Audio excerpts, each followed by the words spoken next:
এতিয়া আমি এক্সাৰসাইজ 5.3 প্ৰথম প্ৰশ্নটো কৰোঁ আমাক প্ৰশ্নত কি দিয়া আছে তলৰ সমান্তৰ প্ৰগতিসমূহৰ যোগফল নিৰ্ণয় কৰা find the sum of the following APs আমাক কি কৈছে যোগফল উলিয়াব দিছে -37 -33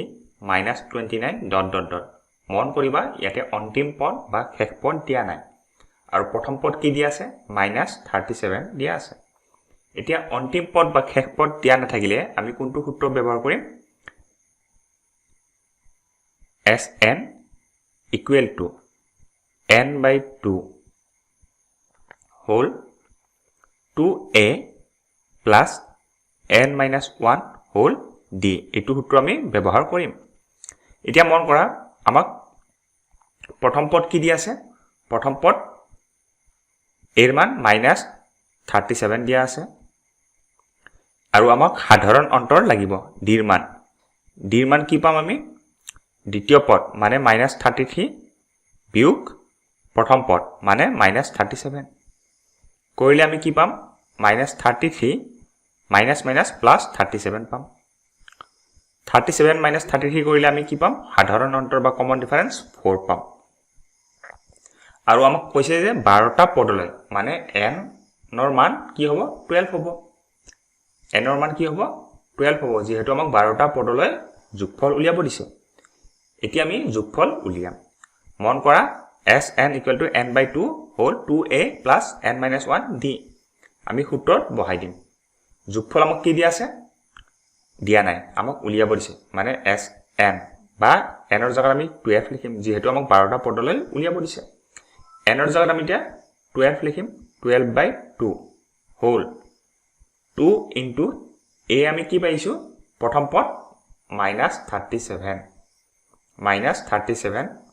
plus n-1 মানে 12 - 1 into কি হ'ব d ৰ মান আমি কি পাইছো 4 পাইছো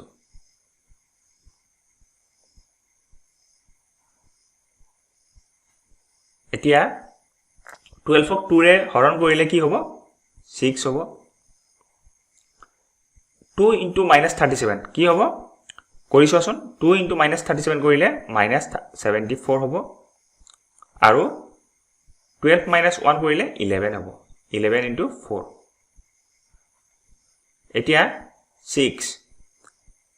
-74 plus 11 into 4 কৰিলে 44 হ'ব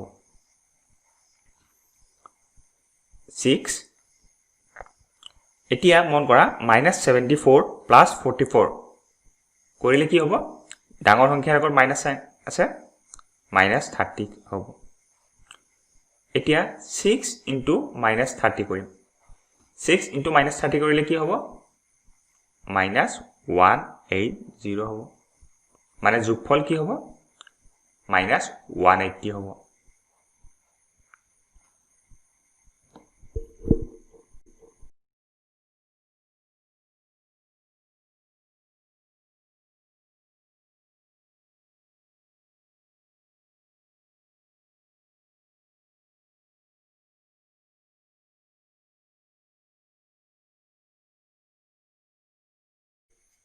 এতিয়া আমি দ্বিতীয় প্ৰশ্নটো কৰিবলৈ চেষ্টা কৰোঁ প্ৰশ্নত কি দিয়া আছে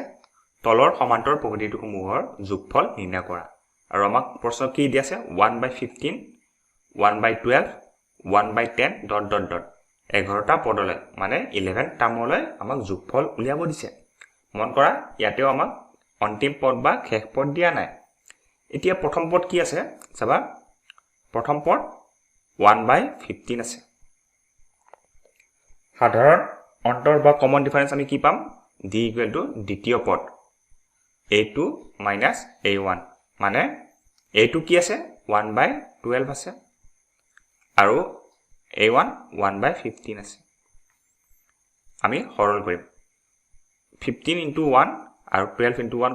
কৰিলে কি হ'ব 15 minus 12 by 12 into 15 কৰিলে কি হ'ব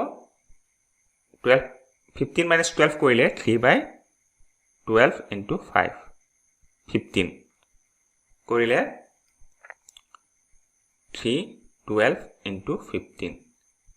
এতিয়া 3 4 12 আমি জানো কৰিলে 1 বাই কি হ'ব 60 হ'ব 15 into 4 কৰিলে 60 হ'ব আমি সাধাৰণ অন্তৰ কি পাইছো 1 বাই 60 আৰু আমাক n ৰ মান কি দি আছে 11 যেহেতু আমাক 11টা পদলৈ যোগফল উলিয়াব দিছে এতিয়া আমি অন্তিম পদ বা শেষ পদ নাথাকিলে সূত্ৰটো কি আছিল n by 2 2a plus n minus 1 d এটো সূত্র আছিল এতিয়া আমি n কি পাইছো 11 পাইছো by 2 2 into a আমি কি পাইছো 1 by 15 মানে প্ৰথম পদ কি আছে 1 by 15 plus 11টা পদ দিছিলে n ৰ জাগাত 11 হ'ব হলে 11 minus 1 কৰিলে 10 আমি 10 ডাইৰেক্ট লিখি দিম into d আমি কি পাইছো 1 by 60 পাইছো এতিয়া মন কৰা 10 আৰু 60 আছে কি হ'ব 0 0 কেনসেল যাব বাকি কি থাকিব 1 by 6 থাকিব 11 by 2 2 by 15 plus 1 by 6 থাকিব এতিয়া আমি হৰণ কৰিম 6 into 2 কৰিলে 12 15 into 1 কৰিলে 15 মানে 11 by 2 6 into 12 2 কৰিলে 12 হ'ব plus 15 into 1 15 by 15 into 6 কৰিলে 11 by 2 পাম আৰু ইপিনে কি পাম 12 plus 15 কৰিলে কি পাম আমি 27 by 15 into 6 এতিয়া আমি হৰণ কৰিম 5 3 5 যা 15 3 9 যা 27 আৰু 2 3 যা 3 2 যা 6 3 3 যা 9 হলে আমি কি পাম 11 into 3 কৰিলে 33 পাম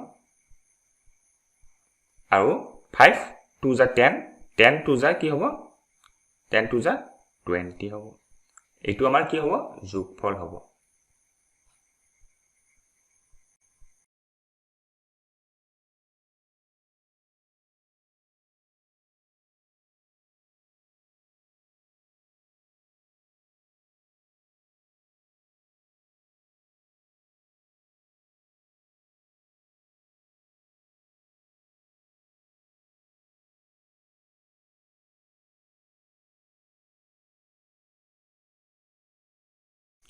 এতিয়া আমি এক্সাৰসাইজ 5.3 তৃতীয় প্ৰশ্নটো কৰিবলৈ চেষ্টা কৰো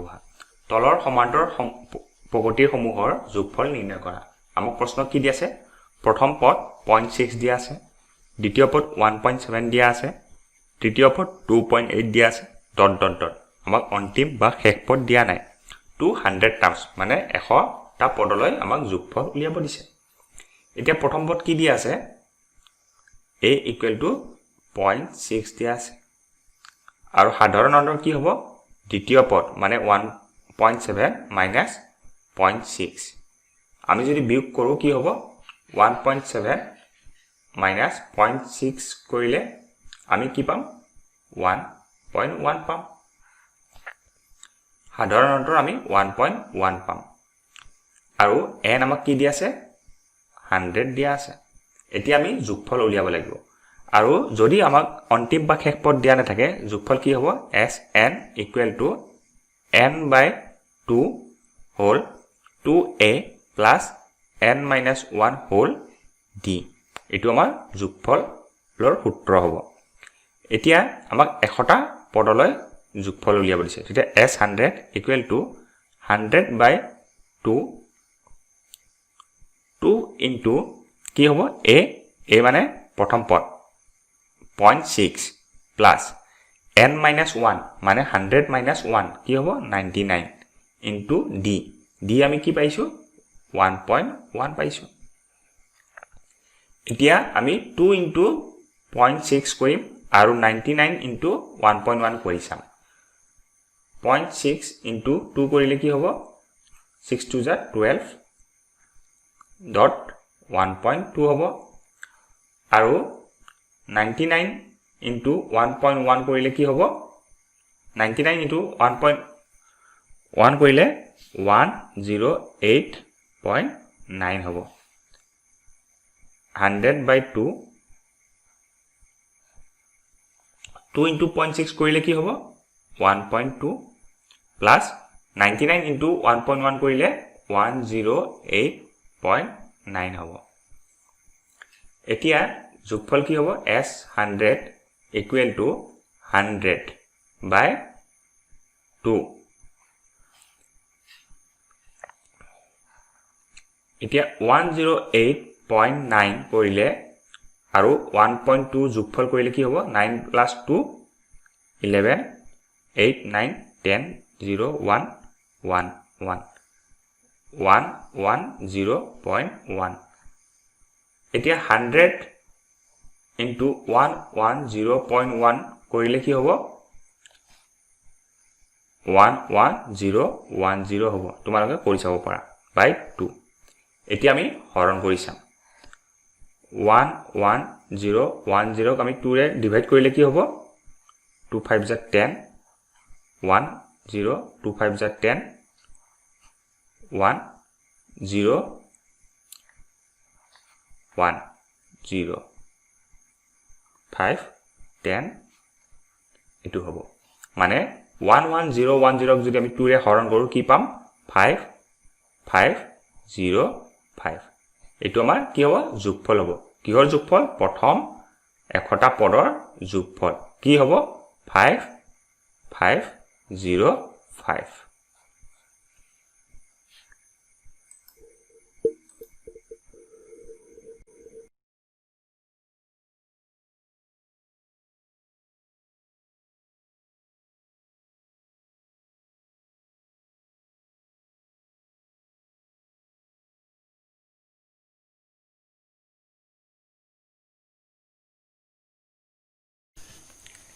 এতিয়া আমি এক্সাৰসাইজ 5.3 দ্বিতীয় প্ৰশ্নটো কৰিবলৈ চেষ্টা কৰোঁ আমাক প্ৰশ্নত কি দিয়া আছে সমান্তৰ প্ৰগতিৰ দিয়া আছে a মানে প্ৰথম পদ a equal to 7 দিয়া আছে আৰু সেকেন্ড মন কৰিবা a 13 মানে 13 নম্বৰ পদটো কি দিয়া আছে 35 দিয়া আছে d আৰু s 13 উলিওৱা s 13 মানে আমি কি ক'ব পাৰো প্ৰথম 13টা পদৰ যোগফল উলিয়াব দিছে এতিয়া মন কৰা d আমাক উলিয়াব দিছে প্ৰথমতে এতিয়া d উলিয়ালে আমি কেনেকৈ উলিয়াম a13 পদটো আমি ব্যৱহাৰ কৰি মানে 13 নম্বৰ পদটো যদি আমি ব্যৱহাৰ কৰো তেতিয়া আমি d ৰ মান উলিয়াব পাৰিম আমাক প্ৰথম পদ কি দিয়া আছে প্ৰথম পদ 7 দিয়া আছে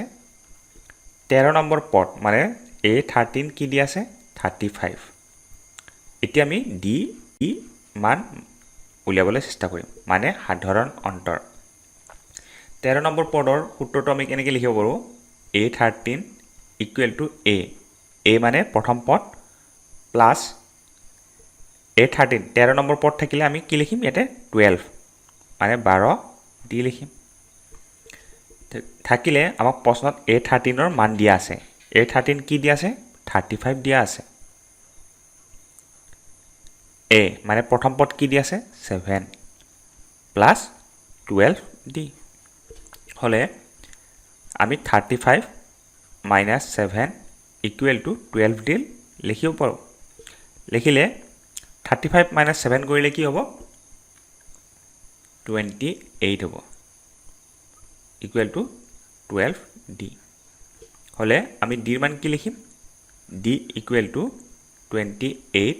by 12 এতিয়া আমি হৰণ কৰিব লাগে 2 6 যা 12 2 14 যা 28 2 3 যা 6 2 7 যা 14 আমি সাধাৰণ অন্তৰ বা কমন ডিফাৰেন্স কি পাইছো 7 by 3 পাইছো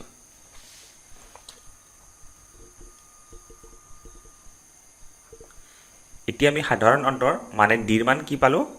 7 by 3 নেক্সট আমাক কি উলিয়াব দিছে s13 মন কৰা s13 মানে প্ৰথম 13টা পদৰ যোগফল আৰু আমাক শেষ পদ দিয়া নাই কিন্তু প্ৰথম পদ দিয়া আছে n কি হ'ব n equal to 13 হ'ব যেহেতু আমাক প্ৰথম 13টা পদৰ যোগফল উলিয়াব দিছে আৰু আমি সাধাৰণ অন্তৰ মানে d ৰ মান 7 by 3 পাইছো তেতিয়া শেষ পদ বা অন্তিম পদ দিয়া নাথাকিলে মই সূত্ৰটো কি কৈছিলো Sn equal to n by 2 whole 2a plus n minus 1 whole d. এতিয়া আমাক S13 উলিয়াব দিছে মানে n ৰ মান 13 ল'ব দিছে n কি হ'ব 13 হ'ব by 2 2 into a মানে প্ৰথম পদ আমাক প্ৰথম পদ কি দিয়া আছে 7 দিয়া আছে n minus 1 13 n ৰ মান যদি 13 হয় 13 minus 1 হলে আমি 12 লিখিম into d d কি পাইছো 7 by 3 পাইছো এতিয়া মন কৰা 12 আৰু 3 আমি কাটিব পাৰো 12 ক 3 ৰে হৰণ কৰিলে কি পাম 4 পাম হলে আমি কি লিখিম 13 by 2 7 into 2 কৰিলে কি হ'ব মানে 2 into 7 কৰিলে আমি 14 পাম প্লাস আছে প্লাস নেক্সট 4 into 7 4 into 7 কৰিলে কি হ'ব 28 হ'ব আমি লিখিব পাৰো এতিয়া 13 by 2 14 plus 28 কৰিলে কি হ'ব 14 plus 28 কৰিলে 42 হ'ব ইনটু এতিয়া আমি 42 ক 2 ৰে হৰণ কৰিলে কি পাম 2 2 যা 4 2 1 যা 13 into 21 এতিয়া তোমালোকে 13 into 21 কৰি চাব পাৰা 3 1 যা 3 আমি কি পাম 13 into 21 কৰিলে 273 মানে প্ৰথম 13টা পদৰ যোগফল কি পাম 273 পাম তেনেকৈ তোমালোকে তৃতীয় প্ৰশ্নৰ বাকি কেইটা প্ৰশ্ন উলিয়াবলৈ চেষ্টা কৰিবা